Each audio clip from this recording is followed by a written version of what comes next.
All remains quiet on the Seattle Kraken free agency front. So let's discuss.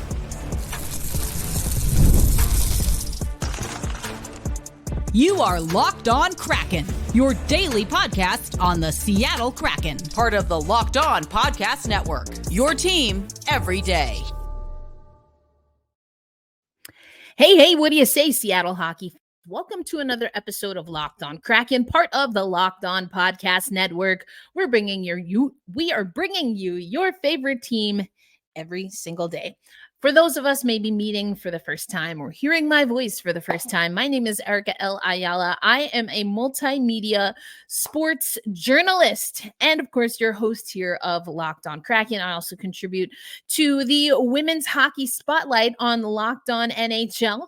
A lot of you know that I also cover women's sports, and I was just in Paris for the Olympics. And speaking of the Olympics, my company, Black Rosie Media, is already getting ready for Milano Cortina. And we have some other players that are related to the Seattle Kraken that are also getting ready. We'll talk a little bit about that. Before we do, want to let you know, today's episode of Locked On Kraken is brought to you by our friends at Game Time. Download the Game Time app, create an account, and use promo code LOCKEDONNHL for $20 off your first purchase. We'll talk a little bit more about that as the show continues. I mentioned the Olympics, and I want to mention that we have some Seattle Kraken prospects and Seattle Kraken active roster players who will be competing in Olympic qualifiers for the tournament that will be happening in Italy 2026, Milano Cortina.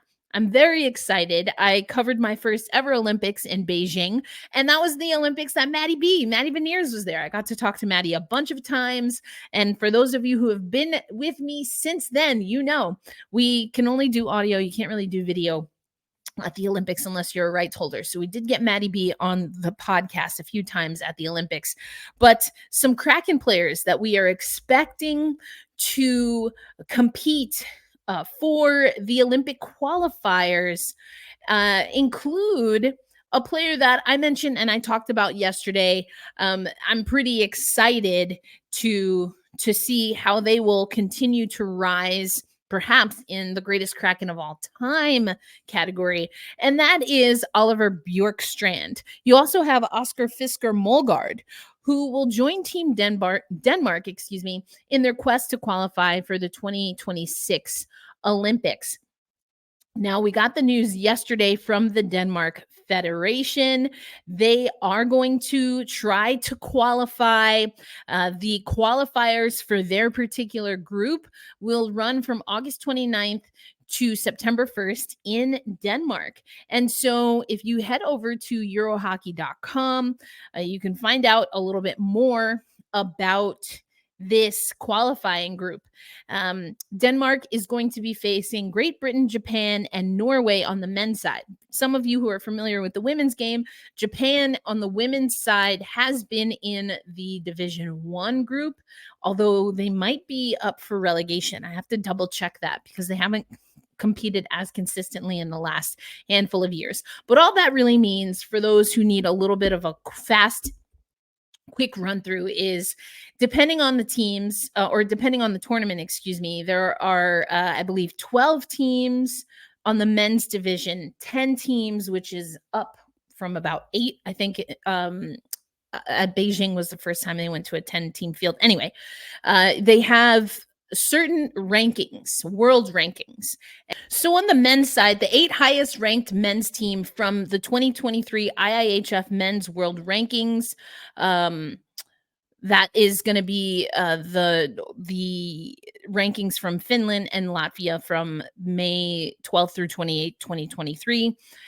So those 8 highest ranked teams and the host country are automatically qualified for the Olympic Games in Milano Cortina. So when you look at the men's rankings, When you look at the men's world rankings right now, the top 8 teams include Canada, Russia, Finland, Czechia, Switzerland, the United States at 6, Sweden, and Germany. Slovakia is that 9th team with Latvia, Denmark, Norway, Austria, France, Kazakhstan, Belarus, Great Britain, Hungary, Slovenia, Italy, who will be the host, Poland, Korea, Romania, Japan, and Lithuania, rounding out the top 25. So as you can see, or you can hear from what I just said, Denmark, which is the country, that Oliver Bjorkstrand and Oscar Fisker Molgaard would compete for, they are a top 15 team, but they fall just out of that top 8. So they won't get an official qualifying bid. So they have to go through qualifying tournaments that will happen in the next handful of months leading up to Milano Cortina. So that's exciting. It's an Olympic connection. I'll always love to make those, and stay tuned, because as your host here of Locked On Kraken, it is my hope that I will continue to be the host of Locked On Kraken when we are in Milano Cortina covering the ice hockey tournament. So that was just a little bit of Kraken news. But I want to go over some analysis on free agency that actually came out a few days ago. We're going to actually talk about 2 different articles. I'm going to analyze 2 different articles coming from the Sound of Hockey. Similarly to yesterday, a decent amount of this stuff that we've talked about before, but I always love one because, the news cycle is pretty much squarely focused on where Matty Beneirs and his contract is for the Seattle Kraken. But holistically, for me, this is a conversation about the Seattle Kraken and if they've done enough. I talked about that a lot last offseason. We started strong this offseason in free agency, and then it kind of petered out. And even with the signing of Brandon Montour, who we talked a little bit about yesterday, had his day with the Stanley Cup, even with the signing of Chandler Stevenson, I'm really not sure I understand, other than a coaching change or changes, if this is a Seattle Kraken team that is ready to be successful and to make a playoff run and to be a consistent playoff team. On paper, I'm thinking no. But when it comes to on paper, let's talk about who had the biggest, monetarily speaking, free agency. And although I don't know that the Seattle Kraken did enough, we are the second big spender. We are only behind the Nashville Predators, and then the Boston Bruins, Carolina Hurricanes, and Chicago Blackhawks, along with Vancouver and New Jersey, are the teams right behind us. Toronto is behind New Jersey. They signed 7 players around $53.9 million. This is per the Sound of Hockey. I actually want to show this graphic for those watching on YouTube. Thank you so much for our YouTube community. I appreciate you also hopping in on the comments. But if you take a look at this graphic, you can see how much the Kraken have spent, Nashville spending the most. But let's talk about just the top 2 teams. If you were to ask me, and I think most people would agree, on paper, what the Nashville Predators have done with regard to the caliber of player, not the money spent, but the caliber of player, I would argue that the Nashville Predators are a better Nashville team, on paper at least, you never know how things are going to work out, than they were last season. I would also argue that the Nashville Predators, on paper at least, are a better team than the Seattle Kraken. So how is it that only Nashville, 6 players at $124.4 million, they're the only team that has spent us, and yet I still have questions. And again, I've said this even when it looked like the writing was on the wall with regard to Dave Hakstol. I said that sometimes you have a situation where if you know you're going off the rails, you might want to get rid of someone who you immediately supervise, so to speak, to get a little bit more time for yourself. And in that case, this is the front office, not just Ron Francis, but the entire front office, maybe buying themselves some time to figure things out by getting rid of Dave Hakstol. I don't think Dave was the only issue. And as I've said before on the podcast, if you're an everydayer, if you're an OGer, and especially part of our Locked On Kraken Insiders community, then you know I have long since believed that at minimum, we need to be questioning some of the moves or lack thereof that are happening, that are in control, or that the front office should be in control of. And this to me speaks to that. Now, what I love about this article by The Sound of Hockey, shout out to The Sound of Hockey, John Barr wrote this. Just wanted to make sure I knew who wrote it. This is not necessarily something to worry about, particularly when it comes to the Matty Beneirs contract. And here's why.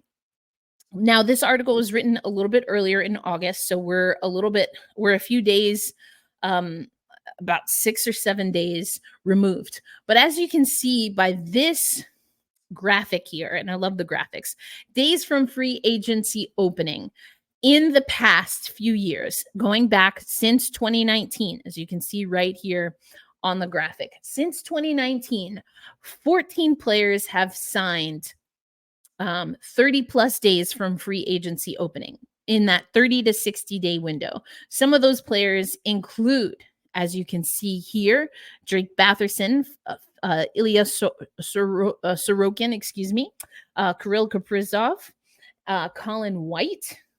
And then you also have another 14 that have signed in that 60 to 90 day period. We are still in the 30 to 60 day period. We're at about 41, 42, I think, if I did the math correctly. Big if there. But we also see Pierre-Luc Dubois. I remember that signing. Quinn Hughes, Elias Patterson, Jason Robertson, Patrick Laine, Matthew Tkachuk, just as an example, are players since 2019 that have signed in that 60 to 90 day window. And then you have some outliers, only the 3 in the last handful of years that have signed in the 90 to 120 day window. So what is this graphic telling me?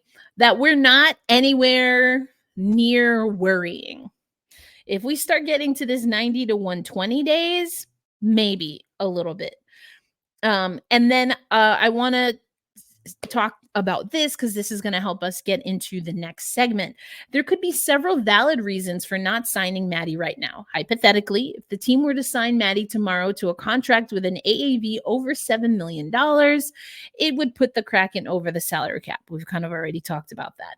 This would signal to other NHL teams that the Kraken need to clear cap space before finalizing their roster in October, giving those teams leverage in trade negotiations. So some of this is also about playing the game within the game and thinking about what you do and when it is announced, how it is going to be received by the quote unquote market. Ron Francis is known for never tipping his hand, so the quietness around Matty is consistent with his approach. Additionally, Matty's appearance at the NHL draft and Dan Bylsma's comments about discussions with Matty suggest that the relationship with the organization is fine. Again, these are things that we've talked about on the podcast. Despite concerns from fans, historical trends indicate that the delay in signing Matty Beneirs is not so unusual. This deal will get done. Now, ultimately, I do agree with that. And I think there are some things to consider, including, could it be, and I've talked about this before, but could it be that there are some other targets that the Seattle Kraken have, and they want to make sure that they understand the landscape fully and completely when being able to acquire some of those, first, second, or maybe even further down the line picks? Because for me, I'm hard pressed to believe, even putting the Matty Beneirs contract aside, that this is the complete best roster that the Seattle Kraken can do moving forward. And again, we're in that 30 to 60 day window. So there's time. It just doesn't feel comfortable. It doesn't feel great. And there's not a lot going on. So of course we're wondering what's happening. But I liked this article. And again, it's about a week and a half old, because it's like, hey, if we look at the stats, this isn't unusual. And for me, I'm not worried that it's unusual, but I'm curious, not concerned yet, but definitely curious if the Seattle Kraken are going to really move the needle this season. Is this going to be the season? And I said this last year, did not come to fruition, although I think it probably should have, hindsight being what it is. But I said this for the last handful of seasons, really. If we don't see bigger moves in free agency, then I have to think that there have to be some moves, quite honestly, regardless if we're winning or not, in my estimation, but there have to be some moves at the trade deadline. I just don't see this Kraken team being the best version of Seattle Kraken hockey that we have the potential to tap into. And that is going to lead me to another article that we'll talk about a little bit later, also from the Sound of Hockey. But first, I want to talk about an interesting trade rumor that I think also um, it could be interesting, but also it speaks to why the Matty Beneirs contract maybe isn't finalized, because even if this rumor comes to fruition, there needs to be some mathematical and salary cap gymnastics that Ron Francis and company will have to participate in to figure out the salary cap. So we'll talk about that and more coming up on today's episode of Locked on Kraken. Today's episode of Locked on Kraken brought to you by one of my favorite sponsors, and that, of course, is Game Time.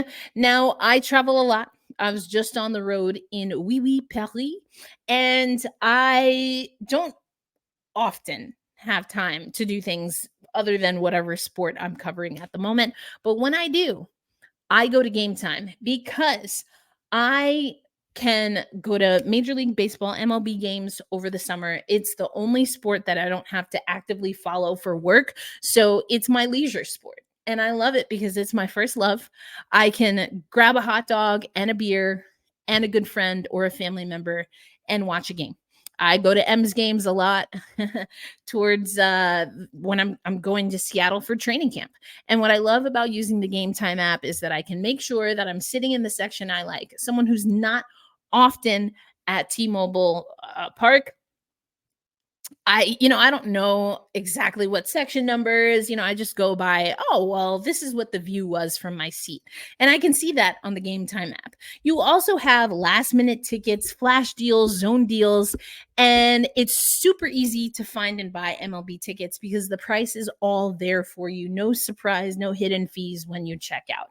And the last minute deals is chef's kiss. You can save up to 60% off by buying last minute for sports, concerts, comedy, theater, etc.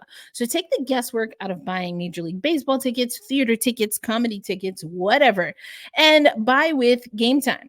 Download the Game Time app, create an account, and use promo code LOCKEDONNHL for $20 off your first purchase. Terms do apply. But again, create that account, redeem code LOCKEDONNHL for $20 off. Download the Game Time app today. Last minute tickets, lowest price guaranteed.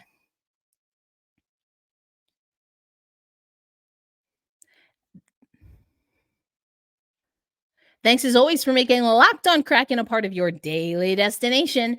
And make sure that you're also locking in to our good friends over at Locked on NHL. You can get all of our experts from the NHL channel every weekday, giving you the most up-to-date news around the National Hockey League, but then also in-depth analysis per division, which I love, and a little bit of everything on Monday and Friday.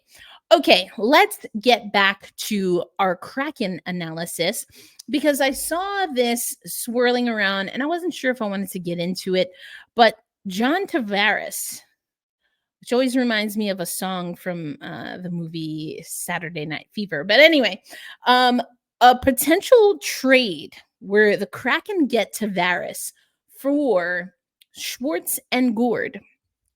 Now, Jaden Schwartz and Yanni Gourde, both on that top 10 all-time list by clutch points that we talked about yesterday. I have also been talking pretty often in the last several weeks, the last several months, about how the writing might be on the wall with Yanni Gourde. Now, do I want to see him get moved? Absolutely not. Do I think it's plausible? Yes. So this trade has Tavares. Tavares, I think, is how the group pronounces it. Anyway, uh, John Tavares. Oh my goodness, this little pop-up keeps going off. Anyway, going to the Seattle Kraken for Jaden Schwartz and Yanni Gourde plus a 2025 second round pick. I'm gonna have to close out of this because it's driving me crazy. Now here's the thing. We need more offense. That became evidently clear last season, right? We need more offense. And according to this article, the 11 and we have to be careful with cap space. I'll before I go to the article, Puckpedia says that the Kraken has roughly just a hair under $6.4 million in cap space left. The 2024-25 hit on Tavares would be $11 million. Schwartz and Gourde combined would just be 7.16 next season. So this would definitely clear cap space for Toronto, but it would effectively only leave the Seattle Kraken, if we just work with these numbers, with 2.46 million in cap left for this season. So with no Matty Beneirs signed, you would need to offload more to take this. You got to have more money for Matty B. And I think it's interesting, especially because Tavares, I believe, can, get you those, 70 points per season that you want. But it might not be the right move for the Seattle Kraken unless there is cap space that is relieved elsewhere. But then who is that? What is that? What does that look like? I mean, I don't see a world in which they don't get something done with Matty B. So to make a deal like this with the numbers as they are right now, without asking Toronto to kind of keep some of that on their books, that's going to be a no for me, dog, and probably for the Seattle Kraken as well. And that's just coming from a cap space perspective. So what are the options? We're not seeing the Seattle Kraken make a lot of moves. Again, we talked about in the first segment, that might not be the end of the world, but they're going to have to start making some moves, and they're going to have to start making them pretty soon. So if this isn't the right deal, then what is the right deal? And that got me thinking about another article that I saw from our friends over at Sound of Hockey that I want to talk about in just a little bit. But listen,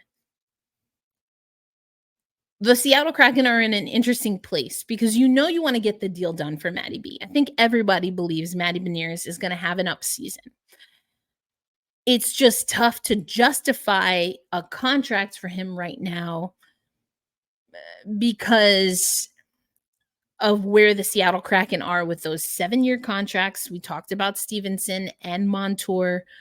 They're a little tied up there. They're definitely tied up with the Grubauer contract, which I'm not ready to say absolutely heck no to Gruby. But if Joey Dax has another good season, which I think is plausible, then we really have to start asking questions about Philip Grubauer, which is exactly what our friends over at the Sound of Hockey did. So you know what? Let's go over to them after we hear from our second sponsor of today's episode. Today's episode of Locked on Kraken also brought to you by our friends at eBay Motors. Passion, drive, and patience. The formula for winning championships is also what keeps your ride or die alive. eBay Motors has everything you need to maintain your vehicle and level it up to peak performance. Superchargers, roof racks, exhaust kits, LED headlights, and more. Whether you're into speed, power, or style, eBay Motors has you covered. With over 122 million parts for your number one ride or die, you'll always find exactly what you're looking for. And with the eBay Guaranteed Fit, your part is guaranteed to fit your ride every time or your money back. Because with eBay Motors, you're burning rubber, not cash. With all the parts you need at the prices you want, it's easy to make your car the MVP and bring home huge wins. Keep your ride or die alive at ebaymotors.com. Eligible items only, exclusions apply. The eBay Guaranteed Fit is only available for U.S. customers. All right. Last segment, a reminder though, check out Locked On NHL, make it your second listen of the day. Get the news from around the National Hockey League with our experts right here at the Locked On Kraken Podcast Network, or excuse me, at the Locked On Podcast Network, which Locked On Kraken is a part of. Okay. Here's the crystal ball, Kraken crystal ball by Darren Brown, predicting which UFAs stay and go after the next 2 seasons. And there's a picture of Oliver Bjorkstrand. I'm just going to get to this one. Ollie's staying. Ollie's staying. I don't care what it takes. I like his upside. I like Oliver Bjorkstrand for this team. He's got to stay. And here is what Darren said about Oliver Bjorkstrand, who would become a free agent in 2025-26. Now, he says, Darren does, that he's a different story than Schwartz and Eberle, splashy trade acquisition from the Blue Jackets 2 seasons ago, and that he's been a key cog for the Seattle Kraken and has tread left on his tires at 29 years old, because you don't want to be on the wrong side of 30 in hockey. Also goes on to say that predicts that Bjorkstrand will stick around beyond 25-26.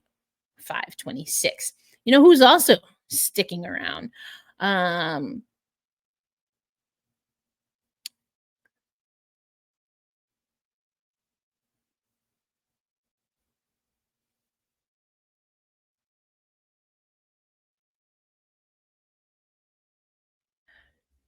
So if we look at the UFAs per the Sound of Hockey, here are the players they expect to stick around. Adam Larson would see him signing for another couple of years after this one. He is in the UFA class of 24-25.